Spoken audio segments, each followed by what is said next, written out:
सुरू आज या ठिकाणी राष्ट्रवादी काँग्रेस शरद पवार गट यांच्या वतीने मुख्याधिकारी साहेब नगर परिषद परतूर यांना एक निवेदन देण्यात आलेलं आहे की गावातली नाली साफसफाई स्वच्छता घनकचरा गाडी हे नियमित नसून शहराचे बेहाल झालेले आहेत आणि ते तात्काळ करण्यात यावे यासाठी राष्ट्रवादी काँग्रेस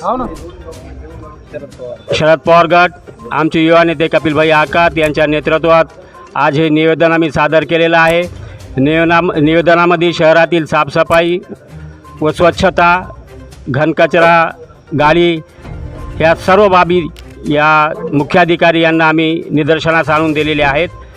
मान्सूनपूर्व तयारी यांनी लवकरात लवकर करावी, नसता येत्या 7 ते 8 दिवसात राष्ट्रवादी काँग्रेस शरद पवार गट यांच्या वतीने तीव्र आंदोलन छेडण्यात येईल व नगरपालिकेला टाळे ठोकण्यात येईल असा इशारा आम्ही या ठिकाणी दिलेला आहे। मुख्याधिकारी यांची भेट झाली, त्यांनी आम्हाला आश्वासन दिलं, पण काम काही अजून झालेलं नाही। आम्ही 7 दिवस वाट पाहणार, नसतं आम्ही आंदोलन करणार। धन्यवाद। आज परतूर नगरपालिकेच्या प्रशासकानं आम्ही परतूर शहरातली जी नाले तुंबलेली नाली आहेत तसेच लेंडी नाला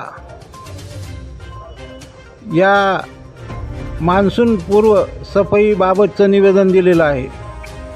परतूर नगरपालिकेवर सध्या प्रभारी मुख्याधिकारी असून त्यांचं कोणत्याच विभागावर नियंत्रण नाही।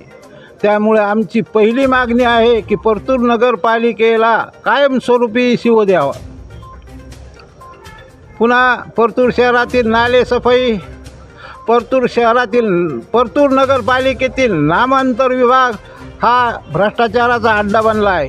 कोणतेच काम पैसे दिल्याशिवाय या नगरपालिकेत होत नाही व या सर्व अनागोंदीला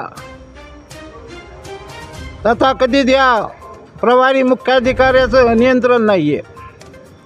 आज 15 ते 20 दिवसापासून मैदू कॉलनी, कुरेशी कॉलनी येथे पाणी पुरवठा झालेला नाही, तरी आम्ही या निवेदनाद्वारे स्पष्ट करू इच्छितो की 2 दिवसात जर पाणी पुरवठा झाला नाही तर या नगरपालिकेला टाळं ठोकण्यात येईल असं स्पष्ट निवेदन आम्ही राष्ट्रवादी काँग्रेस शरद पवार गटाकडून आज सीओना दिलेलं आहे। तरी मुख्याधिकारी यांनी या निवेदनाची गंभीर दखल घ्यावी व परतूर शहरातील परतूर नगरपालिकेच्या कार्यालयातील सर्वसामान्य जनतेची कामे सुरळीत होतील याकडे लक्ष द्यावं।